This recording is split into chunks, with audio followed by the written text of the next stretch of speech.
Okay, it's beer o'clock again on the Real Ale Guide. I'm joined by, from my right, Adrian Tierney-Jones. Good evening.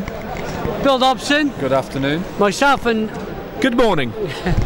Arfur Daley, organised at the Great Welsh Beer and Cider Festival. We've got Brains Cooper's Reserve, which Bill has brewed. Yep. I was lucky enough to try this about 8 months ago at the brewery, and I believe it's been brewed in Penderyn Whisky Casks. Yeah, we've been doing a bit of an experiment of re-fermenting beer in Penderyn casks to just get a bit of a whisky character in there, and that classic sort of the flavours you get from conditioning beer in oak casks as well. So it's certainly been an experiment that's been ongoing for about 12 months now, and it was nice to bring one of the finished products to the festival today as one of our limited edition beers. So. Brilliant. Adrian, you're kind of, for me anyway, one of the best beer writers in the UK. What's your take on whisky beers? Well, I think that there's nothing wrong with doing them. It's just sometimes it's become a bit of a gimmick at times, you know, when someone just has a bit of whiskey spirit. But this is about time, this is about age, this is about adding a different dimension of flavour to a beer. Yeah. And there's nothing wrong with it, because beer and whiskey are close cousins. Yeah. You know, because, you know, whiskey is mashed. There is a mash made before it goes off somewhere else, you know. And I mean, I did organise the British Guild of Beer Writers in 2007 a seminar on wood aged beers, so I'm very comfortable with it all. Yeah. And this is my first tasting of this, and my first thoughts are absolutely fabulous. I just get a quick thought from Arthur. What's your take on whisky beers? Well, I'm more into whiskey cider, so I make my own cider, and you know, we sometimes use old whiskey barrels in that there. So you know, I'm quite familiar with this style that actually comes out here. And yeah, there's a lot of whiskey character in this beer. I think when I tried it at the brewery, I did say to Bill, you know, you forgot to put the beer in this half pint of whiskey I had there. And yeah, but you know, I realise it's not as hopped as Bill would like, but he's only hopping around now slightly. Sorry. Bill unfortunately hurt his leg in a football. In a football accident. I am currently in a wheelchair. At your age, playing football, I mean, you know, this is a consequence of this happened at the end of a brew day I had with Simon. So the football game was nothing to do with it. It was running around after Simon all day. We were brewing another beer, which is one of our limited edition beers here today, a Grand Triple IPA. Yeah. It was going to be a double, but it turned out so strong we've called it a triple. And because I had to run round after this guy all day, I ended up snapping my Achilles tendon. There was a little football game involved as well, but that was a by and by. So on that note, I reckon we should get our noses into this one. What do you reckon, guys? Vanilla, a sort of it's vanilla, a triple vanilla nose to me. You know, it's vanilla with a fur coat on. I hope I'm not offending people who don't like fur coats. I don't particularly like them, but the aesthetic of the fur coat, it's luxurious vanilla. And vanilla's the classic that you get from the oak as well. So you know, what I get on that is like a honey sweetness as well. Yeah. But it's not like an overpowering honey sweetness. It's like in the background of that, and then you sort of just get the spirit, the nice warming spirit finish from it's the spirituous. Very spirituous. I mean, is this based on the Brain Strong Ale? No, this is a different brew that I brewed specifically to try and maximise the character out of this. The characteristics of the whiskey, because you know, it's just very Penderyn in it all the way through.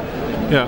I don't drink whiskey because I drank a lot of whiskey mac when I was 18, and you know, you have that. It's like oysters. You have that reflex after that. Snap. But I've always liked whiskey-influenced beers or spirit-influenced beers. Well, apart from those tequila abominations, but I just think this is absolutely magnificent. You know, I mean, this is a beer. End of the night, winter's night, sitting in a favourite armchair, Charles Dickens on your lap, the books obviously, and not your next door neighbour, and. Big hunk of, not too big because he won't be able to sleep and have nightmares, but a big hunk, a nice hunk of cheddar cheese, Montgomery cheddar maybe. It would absolutely be magnificent with it, or with a fruit pudding maybe. I mean, there's depths to this. You know, I feel the Titanic's down here somewhere. Adrian, you're making me very thirsty and hungry. I reckon we should dig in. Cheers, everybody. Cheers. Cheers, Simon.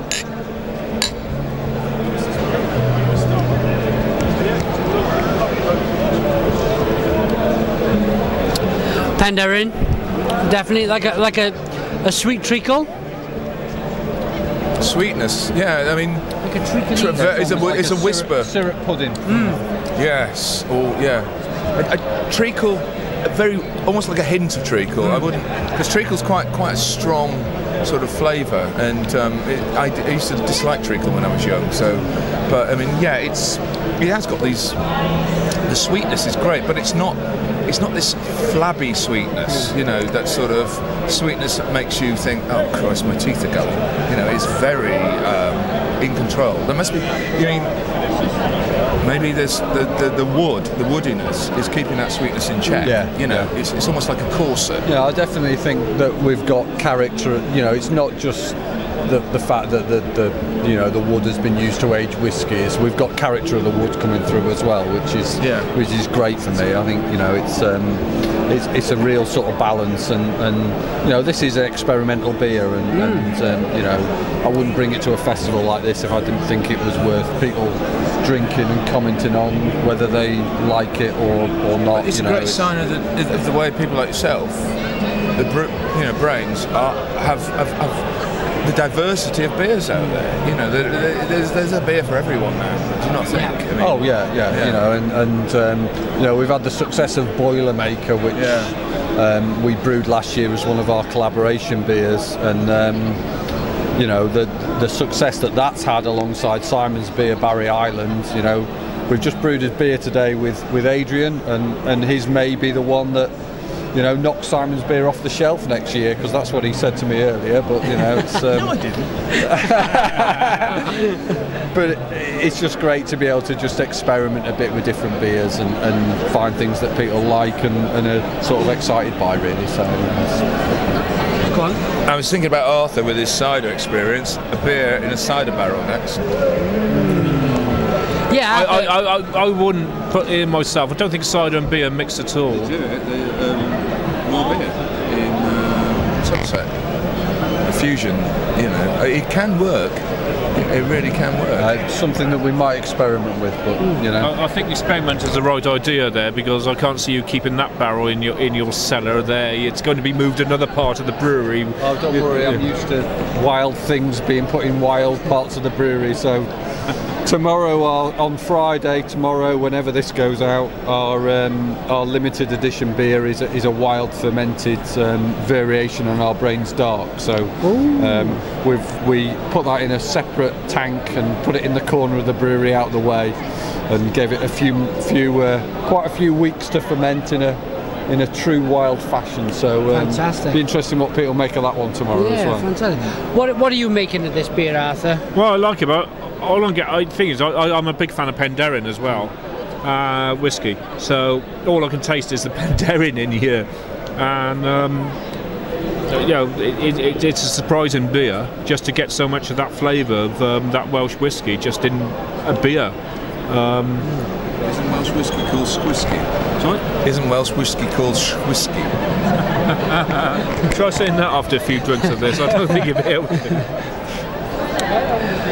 I like it. I think it's blended. It's almost like like you say, Adrian, a beer that you want to sit down at the end of the night, log fire job, relax, read a book. It's one of them beers that you don't want to chug back. You just want to sit with an hour, maybe an hour with a half. It's contemplation. It's a contemplation beer. Yeah, you know? Totally. But you could drink it in the summer.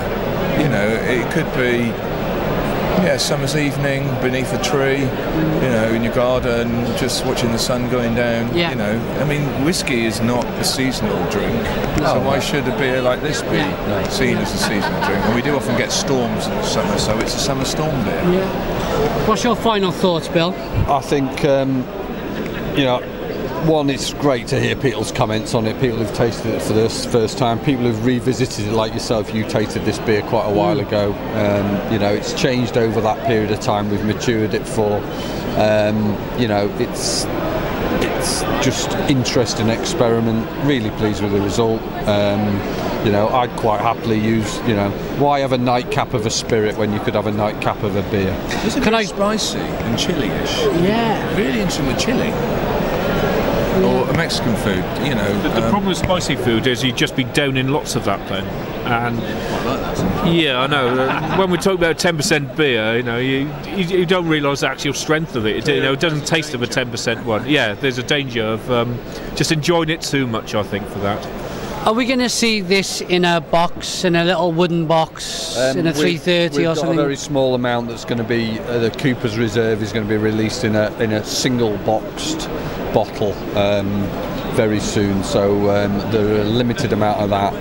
And then hopefully in the future, the thing is these things take time, so hopefully in the future, if that and today's little experiment work, then what we'll do is we'll look at doing more of this going forward. But these are always going to be limited editions, so you know, look out for the bottle in its presentation pack, and you know, it's a bit of a collector's item. Brilliant, yeah, exactly, brilliant. Well, thanks everybody for joining me, Adrian, Arthur, Bill. Catch us on another beer review. Look out for the Cooper's Reserve from Brains, and cheers.